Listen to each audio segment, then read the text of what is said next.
Општина Тетово поднесе кривична пријава против поранешната градоначалничка, функционер, судија и адвокат, поради сомнение дека ги злоупотребиле службените овластувања и положби, со што е оштетен општинскиот буџет во износ од 68 милиони денари.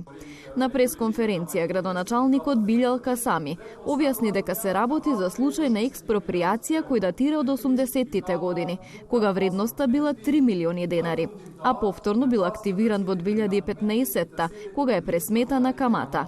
Касами се сомнева дека претходното раководство намерно не го обжалило.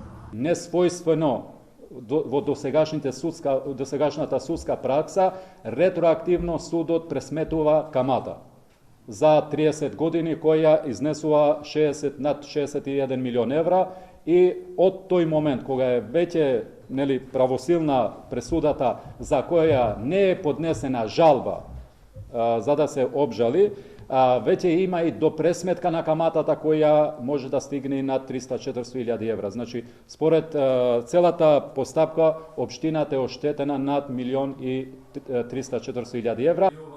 Касами рече дека за овој случај од добивањето на мандатот само за камати платиле над 29 милиони денари.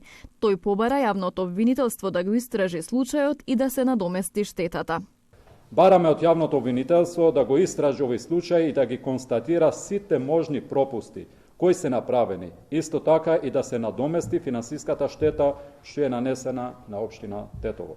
Бараме од јавното обвинителство да истражи дали горе наведените лица биле соизвршители на кривично дело злоупотреба на службена должност од Законот за кривични дела и косторители на кривично дело попрешување на правото. Општина Тетово е една од најзадолжените општини со блокирана сметка. Сегашната локална власт наследи долг од над 24 милиони евра.